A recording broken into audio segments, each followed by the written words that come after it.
छह लोग एडवेंचर के लिए एक केव में जाते हैं लेकिन कभी वापस नहीं आते। ये है मोसडेल केव। 24 जून 1967 सुबह के टाइम 10 लोग एक ग्रुप में मोसडेल केव एडवेंचर के लिए जाते हैं। उनकी उम्मीद ये होती है कि वो एक नए केव को ढूंढेंगे जिसे आज तक किसी ने डिस्कवर ना किया हो। और इस ग्रुप को लीड कर रहे थे डेविड एंड जेफ, जिसमें से 4 लोगों की ग्रुप पीछे रुककर एंट्रेंस की केव को एक्सप्लोर करने वाले थे और बाकी 6 मेंबर मोसडेल केव के डीपर सेक्शन में जाने वाले थे, इस केव के एंड पॉइंट तक, जिसकी लेंथ इसकी एंट्रेंस से ऑलमोस्ट 1 किलोमीटर है। तो ये 6 लोग अपनी जर्नी को बोल्डर हॉल से शुरू करते हैं, जो कि पानी और पत्थरों से भरी पड़ी थी। और जर्नी के सेकंड सेक्शन में असल चैलेंज की शुरुआत होती है, जिसमें केवर को अपने घुटनों पर चलकर आगे बढ़ना होता है और जनरली बहुत कम लोग आगे बढ़ पाते हैं। एंड इस सेक्शन का नाम भी इसके अकॉर्डिंग है, नी रेकर। तीसरा और आखिरी सेक्शन है मैराथन क्रॉल। ये इतना नैरो है कि केवर को काफी दूर तक अपने पेट के सहारे आगे बढ़ना होता है, खुद को आगे की तरफ घसीटते हुए। मैराथन क्रॉल 2 सेक्शंस में डिवाइडेड है, near marathon and far marathon. और इन 2 सेक्शंस के बीच में एक छोटी सी 5 फुट की चैम्बर है, जहां केवर को बैठने के लिए हल्की सी जगह मिलती है। हर सेक्शन की लेंथ 900 फीट है, यानी कि 3 फुट वॉल ग्राउंड जितनी। इस लैपटॉप स्क्रीन जितनी स्पेस में 6 लोग आगे बढ़ रहे थे, अपने पेट को घसीटते हुए। और यह एक ऐसी जगह है जहां अगर एक बार कोई चला जाए तो घंटों तक आगे चलता रहना पड़ेगा।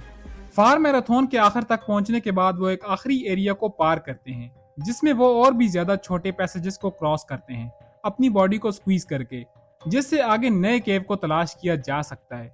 इसमें कोई शक नहीं था कि उस जगह पे केवर्स पैनिक और एंजाइटी से लड़ रहे थे। इसलिए नहीं कि वो जगह क्लॉस्ट्रोफोबिक थी, बल्कि इसलिए कि वहां सच में खतरे थे। वहां हमेशा पानी की स्ट्रीम बहती रहती थी और वहां बारिश का पानी आना भी एक आम बात थी।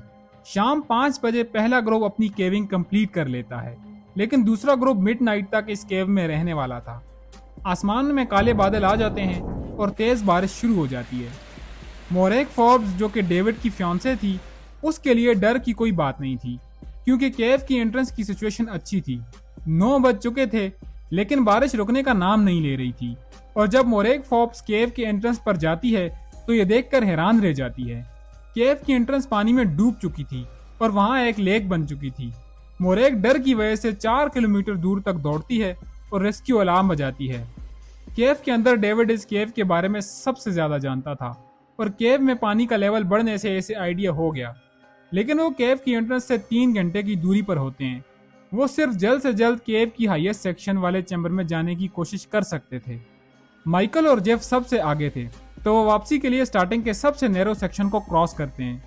पीछे चारों लोग अपनी इक्विपमेंट को गैदर करते हैं और आगे बढ़ते हैं।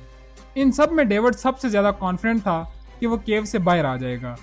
ये पहली बार था कि पानी का लेवल नीचे की तरफ से नहीं बढ़ रहा था, बल्कि इसके सामने से इसके फेस सेक्शन की तरफ से आ रहा था। वो कोशिश करते हैं अपने फेसेस को केव के ऊपर की क्रैक्स में उठाने की, ताकि सांस ले सकें।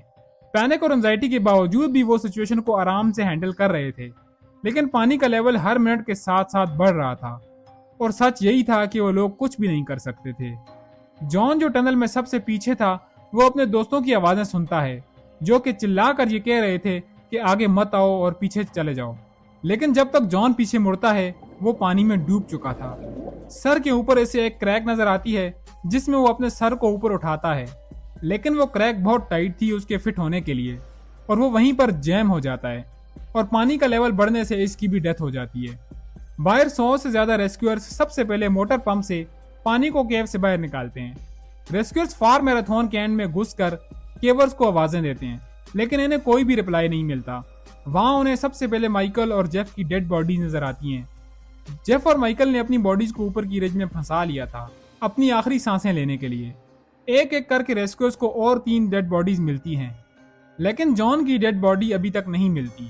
2 दिन लगातार ढूंढने के बाद जॉन की डेड बॉडी मिल जाती है और नैरो पैसेज में जहां पे हिलना भी पॉसिबल ना हो, वहां दम घुटकर मरना हम इमेजिन भी नहीं कर सकते। सभी डेड बॉडीज को बाहर लाना मुश्किल था, इसीलिए सब डेड बॉडीज को अंदर ही रहने दिया जाता है और केव को हमेशा के लिए सील कर दिया जाता है। 3 साल तक लगातार उन लोगों की बॉडीज मैराथन क्रॉल में रहती हैं, उस पानी में जहां उनकी डेथ हुई थी। इसके बाद सभी को ऊपर वाले चैम्बर में शिफ्ट कर दिया जाता है, जिसका नाम सेंचुरी रखा जाता है, और केव को अगले कई सालों तक सील कर दिया जाता है। मोसडेल केव अब सिर्फ केव नहीं थी, बल्कि अब वो 6 लोगों की कब्र बन चुकी थी, जिसमें 6 जवान लोग मारे गए। अब ये जगह हॉन्टेड बन चुकी है और कुछ लोग कहते हैं कि उन्होंने यहाँ अजीब अजीब आवाजें भी सुनी हैं, जो कि आप लोग भी सुन सकते हो।